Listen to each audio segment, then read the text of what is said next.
Welcome to Closer Mentality. I'm your host, Julia Mellett.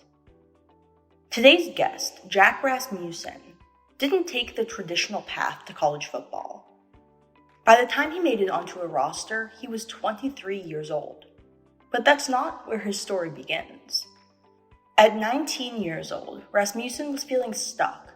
He had opted not to go to college. He was working at Zion National Park as a housekeeper, and he seriously lacked direction.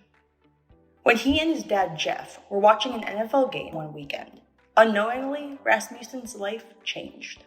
Jamaal Charles, running back for the Kansas City Chiefs, went down with a right ACL tear during the 2015 game against the Chicago Bears. It was his second such injury, and one which would curtail his NFL career. Rasmussen points to watching that seemingly preventable injury as the precursor for his unique career pivot. Father and son dug into decades of research on non-contact lower extremity injuries and found the culprit: the interaction between the cleat and the playing surface and the rotational forces that result. Shaken by the sheer amount of non-contact injuries and lack of prevention resources, Rasmussen, alongside his father, set to work designing a cleat that would solve this design flaw. A cleat that would move and shift with the forces, instead of maintaining the rigidity Rasmussen cited as the crux of these lower extremity injuries. At the time I was reaching out to a bunch of doctors and orthopedic surgeons and biomechanics about my idea, about my concept. Because I spent the last 12 months reading about biomechanics and physics and just what it takes to tear ACL and what happens when that torque in the knee gets excessive. But I couldn't show anybody anything because I had no patent, I had no prototype. So what I did was I started Googling ways to make transparent, like rubbery substances. Because if I could take a cleat sole and cut it out and apply a rubbery cleat sole to the bottom of it, I could show people that there's something tangible here that can move and operate independently. So what I did was, it sounds ridiculous. If you combine blue dish soap and quick hardening caulk, it creates that transparent rubbery substance. I know, it's a bit bizarre. I cut a cleat sole off and I would put it in this kind of blast, and then I would fill it with the old material, and I'd have this exact cleat sole that's made from this transparent alien jellyfish looking thing. And I took that to University out west and I presented it to him. I said, look, this moves like this when you apply force to it. And they're like, oh, we see it. I'm like, God, do you really? That's great news. So, and at that time I was writing the patent. So I was making cleats in my garage, writing the patent. My dad was helping when he could. Rasmussen, who didn't know the first thing about business or the U.S. Patent Office, worked with his dad, a career businessman, to craft a patent for the cleat that could give. So I wrote the first patent in my house when I was 19, 20 years old. And I had to cite patents from the 70s. And everyone's been trying to figure this out for decades. They put these big mechanical metal swivels in the front of cleats and then make them pivot and sway. But they're, it's impractical from a manufacturing standpoint. They weigh 4 pounds. You can't compete in that. So I think my approach has not been a novel one, but it's definitely been the most practical novel one, if that makes sense. I think companies have tried to do what I do in the past and they just failed because it's a very tedious, fragile inner working as it relates to how the shoe is constructed. And my team in Oregon, I give the credit all to them. They figured out a way to do it and make my dream come true. We had a friend at the patent office, my dad and I, went to my dad's church. So we kind of utilized him for a lot of insight and advice and just how to approach certain aspects of the USPTO. But I sat down and I wrote probably 60 pages of a patent. My dad wrote his version. We combined ours. His had way fewer grammatical errors than mine. And we kind of presented to this guy and we're like, hey, is this enough to file? And he's like, yeah, it totally is. Now we had to reiterate some claims every once in a while because they kept being rejected by the USPTO, which is standard if a kid writes a patent. But it was it was lengthy. And I remember, I'll never forget, August 11th, 2019, he emailed us and said that it got awarded. So I Googled my name and a patent came up, and that was a very special moment for me. That was one of the most special moments I've had in this company. But, since then I've hired a patent attorney because I can't do it anymore. So now we have 14 patents. But the first one is very special to me. And that process was really, really tough. It was really, really, really special. Rasmussen's Portland, Oregon testing site, iGenerator, produced cleat studs that would move with the ankle, providing range of motion that Rasmussen noted was likely the cause for these injuries. He had a good research-backed idea, complete with patent pending and innovation, but then he took a step back. While the patent worked its way through the US Patent and Trademark Office, Rasmussen decided to entertain some boots-on-the-ground research opportunities.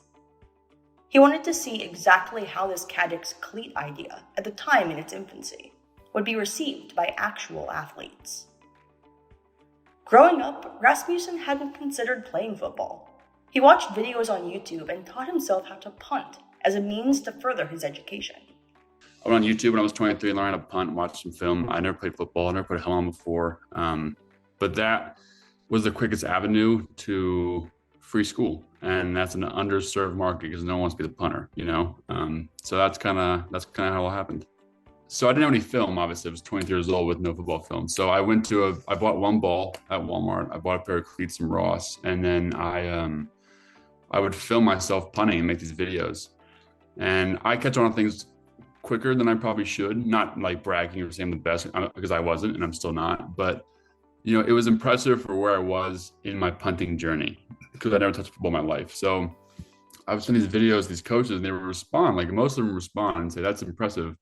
I'm like, really? That's impressive. So, and I really think what helps is that the position I was targeting was a very underserved and underutilized position. Like, I mean, first of all, any punter who's 6'4", 220, you already have an advantage on most other punters. So I would always include my height and weight, and I would show them the film. And then, you know, it was interesting. And that's what I was told a lot. Like, your story is very interesting, Jack. You have a lot of potential, but no one really pulled the trigger on me until someone did. And in my first season of football, I was terrible. I was the worst punter in our conference at junior college in Arizona. But it was that game film I needed to get to the next step, to show and prove to coaches that I wasn't going to freak out under pressure or drop a snap or something like that. When he approached his parents with a plan to get a scholarship to punt collegiately, Rasmussen says they didn't seem very surprised. They were used to their son's outlandish ideas, and he already had a season of play at Arizona's Glendale Community College under his belt. Yeah, they were used to me saying just absurd things with no foundation or reasoning. So it wasn't out of the ordinary. It was definitely up to par with how I've been behaving in the past, you know, at the time, 23 years. I think my mom just said, okay, like she would have if I told her I was going to go get something to eat that day. You know, she just said, okay, like, okay, it's fine. And then my dad, it was a similar reaction. They were pretty used to it. And I don't think they thought it would go the way it did, but they definitely thought I would go for it. At 6'4", 220, Rasmussen was not the prototypical college punter. An injury-riddled high school basketball career had left him a few run-ins deep with the operating table, and he needed a position that would allow for minimal contact. He found a spot that provided just that as the punter from Missouri Western State University in 2018. So I don't like the spotlight. I never have. Playing basketball in high school, I never wanted to take a free throw because that means everybody's looking at me. And then here I am as a punter, and I get 4 opportunities a game. And if I do poorly, everyone in the stadium hates me. So that's not exactly my favorite concept around football. But I think the mental health barrier for me, at least, was allowing myself to just focus on the job, not the distraction, not the noise, not the people trying to run at me and kill me because I'm the punter and the easy target, but just focusing on what I know I'm able to do. And I think that helped me a lot through my college career because, you know, as times got hard, as I underperformed, as we lost games, as I did drop snaps, and I told myself that, you know, coaches always tell you to be perfect, and coaches aren't perfect, and players aren't perfect, and the game isn't perfect. It's not supposed to be perfect. So I kind of allow myself and give myself a little bit of grace in that regard. Kind of helped me a lot. His teammates at Missouri Western saw the first prototypes of his cleat design, and buy-in, although skeptical, was overwhelmingly positive. Yeah, it was tough to get buy-in because I was always this very, like, I don't know, not outspoken, but just energetic old punter with tattoos and probably a crazy beard at the time. And like, people were like, you don't have a patent. I'm like, no, I do have a patent. Like, you gotta trust me. And then I would show them the product and they'd be like, you made this. And I'd be like, yeah, absolutely, I made this. Like, what do you think I do all day besides practice? I don't go to school. I work on this stuff. So it took some convincing because no one thought I had one because I never talked about it. Like people don't understand. And I was going to school with a bunch of 19-year-olds, 20-year-olds. So and a few of them saw it early. A few of them saw the tenacity I approached this with and the drive I had, and they saw this early. And luckily for me, some of those guys who saw it are in the NFL right now, so they actually wear them because they like them and they saw the whole thing unfold. But it was a tough sell sometimes, and it was cool because I actually told the coaches about it, and a few of my coaches actually invested in the early family and friends round when I was in school, and actually some of my teammates who had money did too. So it was for the ones who saw it, it was very, very special for me. I would watch practice and I would watch the relationship these people have with the ground, as it relates to how receivers would cut and how quarterbacks would drop back and how alignments would kick. I think that's a movement that we are underappreciating and underutilizing because, if you were to make contact with your helmet 5-10 times a game, those are pretty impactful moments for sure. But your feet utilized for movement 1,000 times a game. It is how we move and operate. And our relationship we have with the ground is not been innovated or changed in decades. So I think me watching people hate their cleats and hate putting them on. And the best part about practice, I'm not gonna lie to you, is taking cleats off. And like that's a relationship that we need to understand a little deeper. So yeah, absolutely, let's pay attention. Rasmussen punted for the Griffins until 2021, at which point he transferred to New Mexico State to pursue an MBA alongside his remaining COVID eligibility. So I was this 27-year-old with a master's who had one more season left. So I went to a school in New Mexico. It was next to a national forest. It was always warm. I was in the mountains. I just wanted to hang out and punt. And that's what we did. And, I got good at punting that year. But when I was done, I became an All-American that year. And a lot of NFL teams called my agent. And I went to these camps and these pro days, and I did really well. And I was supposed to go to a couple different teams. But when it got down to the medical side of investigating me as an individual, they didn't like my surgery history. I didn't either. So I didn't get picked up. So I coached one season in Colorado with my former coach in New Mexico. And at that time, I could have gone a few ways. I had a few different paths. I could have kept coaching. I could have kept pursuing the NFL. I could have been a fly fishing guide in Alaska or a national park. But then I felt this need to, explore the cleat opportunity more. So I thought that was the most time sensitive one. So my quarterback from Mexico and I just kind of took over it and just went for it. I mean, I stopped coaching. I moved back home. I figured out how to raise more money and sign athletes and make product. And it was exciting. And like, that's the kind of unknown that I look forward to every day. And that was such a big, giant slap in the face of an unknown. And it was great. Now armed with numerous official patents for the technology, Rasmussen enlisted his Aggies teammates to wear test the cleats, to much success. When I made these cleats, I sent out a survey to 1,000 college athletes saying, "Why do you hate your cleats?" And it was very apparent, very evident. Well, my toes hate me. They don't break in. They're rigid. They're stiff. They cause blisters. So, functionality and performance aside, we've sent NFL players cleats on Saturday night, and they've won them in Sunday morning's game with no break-in period. So, addressing all the aspects of cleated footwear is really important. But I mean, I'd say we're the only ones addressing all of them. Upon graduation with his MBA, Rasmussen dedicated his work to helping athletes from a biomechanics perspective. When Rasmussen watched a player wearing his Caddix cleats sustain what should have been an ACL injury get up and continue playing, he knew he had a good thing. It was 2 years ago. I was at the school I just coached at, Colorado State, Pueblo. And the quarterback who I knew well was wearing a pair of Caddix. And we only had 50 pairs at the time, so they weren't even available for sale yet. But I wanted him to kind of wear test him through games. And my friend Grant and I, who is part of the company, we were at the game. We were watching this guy roll out his quarterback. He was rolling out and went to go plant, and his knee buckled. And he fell. And Grant and I are like, "Oh my God, he tore his ACL." And then he got up and he threw for 500 yards that game. And we went to him after the game and we said, "Do you know what happened to you and that play over there?" And he's like, "No, I don't know what happened at all." We got the film actually, and it's the exact mechanism of an ACL tear. It's exactly what happens. His foot gets caught, his knee buckles. You can see the force travel, but then you can see the cleat slip off the ground. So that was the moment I was like, all right, this is no longer me trying to sell this to people. Like, this is tangible evidence. This is proof. This is a really, really good first step in getting the medical side taken care of this whole equation. So that was definitely one of the moments. So our studs flex, they give, they spin, they swivel, they pivot, whatever you want to call it, they move. And they move because of the way they're engineered to the bottom of the cleat. All cleats, whether they're molded or screw-ons or bladed, they're all attached to the sole in a specific way and orientation. And ours has a post, and the post goes into the stud.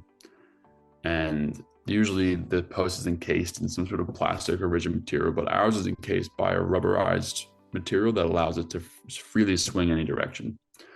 So that little movement creates the give that's necessary to alleviate the force at the ground level. So if a player goes to plant, he or she plants, they're trying to go right or left, cleats are naturally designed to grab the ground and increase traction. Traction equates to performance, but excessive traction equates to injury. So our stud is just alleviated at the ground. So we've tested multiple biomechanics labs, and every time we test versus a Nike premium offering or Adidas, we actually reduce more force in the knee and hip every single time. So during a knee injury, there's something called knee valgus. And it's when your knee kind of flares out to the lateral portion. And it starts with hip adduction. So your hip goes in and your knee goes out. We've tested at labs, and we've found every time we test that wearing Caddix reduces both of those moments. And especially in female athletes who have a wildly dramatic and inconvenient Q angle, the relationship between your hip and knee for biological purposes, women are already halfway there if you think about it. So that's exactly why women are so much higher at risk for knee injuries, because the knees are already halfway there. So we're trying to limit that where we can. And I know, and I hate it, but I know there are factors that I cannot control as a person who manufactures cleats, like biological clocks, like certain clocks and certain surfaces, and injuries and muscle strain and certain weaknesses, and like those kind of things that I can't do anything about. But if I can limit the force that is the ground is kind of giving back to you, that's what we're going to always do. And we're a company that's we're not going to make bracelets and socks, we're always going to make products that help athletes. And I think from a biomechanical perspective, it starts with testing, but it starts also with athlete feedback. Like, if we can get some tangible data, which we're already doing right now, it'll be published very soon, but about that knee valgus moment, that's huge for players, women specifically, and just kind of the whole system of cleated footwear.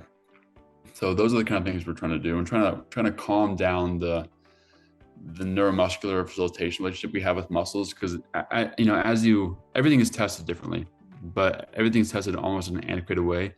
If you test and tell a person to run to a specific spot and stop and then turn, they're telling themselves that you need to slow down when you see that little square. But if you were to do a reactive test and turn everything off and just let the muscles go, that's a more practical approach to testing as it relates to how we move and operate as athletes in competition, if that makes sense. Is something interfering with your happiness or preventing you from achieving your goals? Regardless of if you have a clinical mental health issue like depression or anxiety, or if you're just a human in this world going through a hard time, therapy can give you the tools to approach your life in a positive way.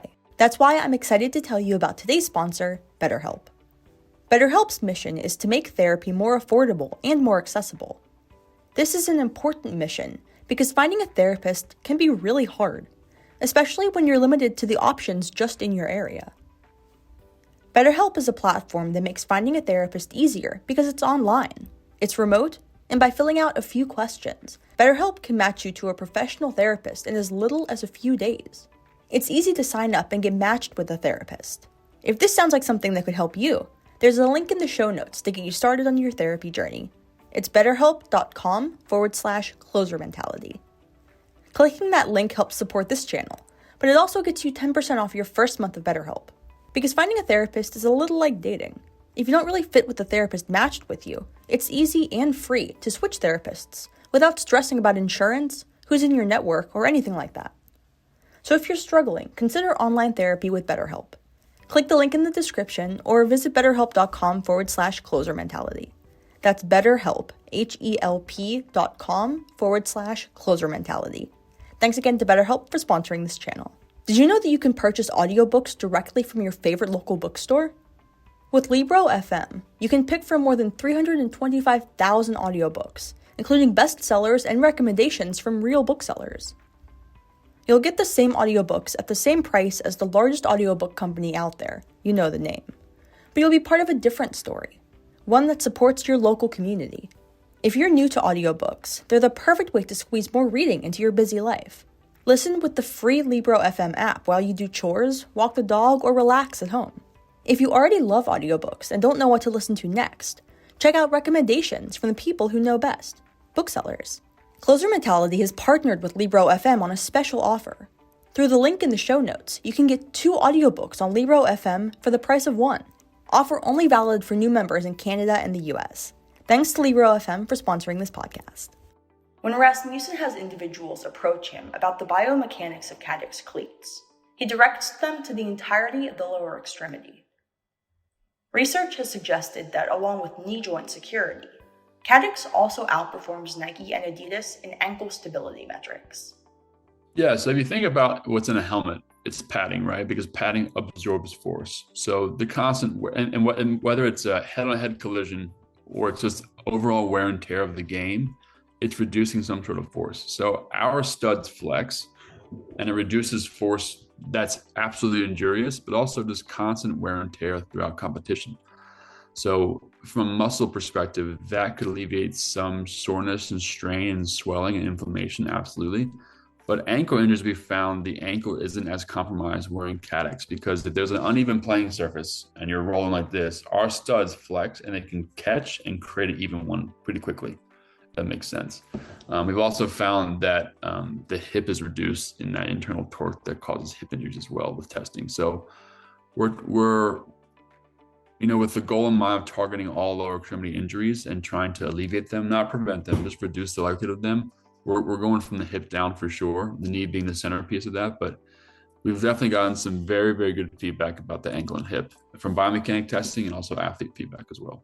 Rasmussen has athletes reach out while using Caddix on their rehab journeys, citing the ease with which they feel capable of jumping back into retraining. We do have data that we reduce force of the knee, and a lot of people reach out to us saying, hey, I'm coming back from an ACL injury. I bought your cleats and rehab has been smooth. My doctor said I'm healing. I'm rehabbing well. I'm getting back in the field soon. So there's definitely a place for it. I can't speak on the percentage or the numbers or all that stuff, but I think we made a product that's intuitive enough for people who have sustained injuries go to this as a result and an option for when they're coming back to play. In addition to the perceived safety of return to play in the athletes themselves, Caddix has compiled quite a medical backing as well. Rasmussen has a team behind the products he sells. As it relates to medical advisors I have 10 orthopedic surgeons on my board, and they're all incredible people. And it's not tough to sell this to them. There we go. But it's tough to sell the athletes who aren't informed about the issues. Like selling this to a lower body orthopedic surgeon is the easiest thing I've ever done in my life because they see it. They know how biomechanics works. They know how the ground reaction forces become injurious and excessive. But telling a parent of a 10-year-old that this will help reduce force, they need a bit more concrete evidence, but evidence that they can relate to and read. I can show them a biomechanics study and they have no idea what they're looking at. It looks like gibberish, which it is. But as it relates to the medical advisors, it's an easy sell. It's not a sell. They've sold me, and these guys I have on my board, I'm not paying them. They're invested. They are all invested in Caddix. So it's very true through and through. Information about Caddix's medical board members, as well as additional biomechanics research, is linked in the show notes. Are you an athlete rehabbing from an injury? Are you a coach or athletic trainer seeking additional support for your injured athlete toolkits? KT Tape has exactly what you need. KT Tape is a rehabilitation tape that helps stabilize and compress sensitive areas of the body during exercise. Apply KT Tape to an area either in pain or in recovery, and feel the difference. KT tape is comfortable, stable, and long-wearing. There's tape for all modes of action, from gentle, which is safe for easy activity and everyday use, to pro extreme, for athletes in moderate to high-impact exercise. KT tape makes water-resistant tape as well for a more adaptable rehabilitation implementation. KT tape caters to lifelong athletes and focuses on reducing muscle soreness for all users when worn during exercise and up to 48 hours post. Are you an athlete in need of prescription sports goggles or sunglasses? Today's final sponsor may have just the solution for you. A site for sport eyes was created when founder Shannon Knight saw a niche that was perpetually going unfulfilled. A site for sport eyes grew out of a need for education surrounding the impact of sport-related eye injuries and their lasting repercussions. A site for sport eyes runs like a regular optical practice, not an e-commerce store. Their goal is to give you the same high-quality service and name-brand lenses made by the best optical laboratories in the country, geared specifically for athletes and athletic use cases. If you need new lenses or frames, a site for sport eyes is the perfect place to get them. The links to BetterHelp.com, Libro.fm, KT Tape, and a site for sport eyes are all in the show notes. Now, let's get back to the episode. As strongly as Rasmussen feels about cleats and safe sport biomechanics, he also notes that cleat safety research has historically catered to men's cleats and the male body. Women's health is a facet of the current sport equipment research that Rasmussen says lacks dramatically. Through Caddix, he's seeking to give the hundreds of thousands of girls and women in sport a reliable cleat design, created in part to minimize the rate of ACL tears, already 4 to 8 times higher than their male counterparts. Women have been wearing men's cleats forever, and it's really rewarding and special and borderline emotional to see a girl put her foot in Caddix at a lacrosse event and say that it makes sense to me. That's extremely validating, and not for selfish reasons, but for the female athlete who has been wearing her brother's cleats for forever.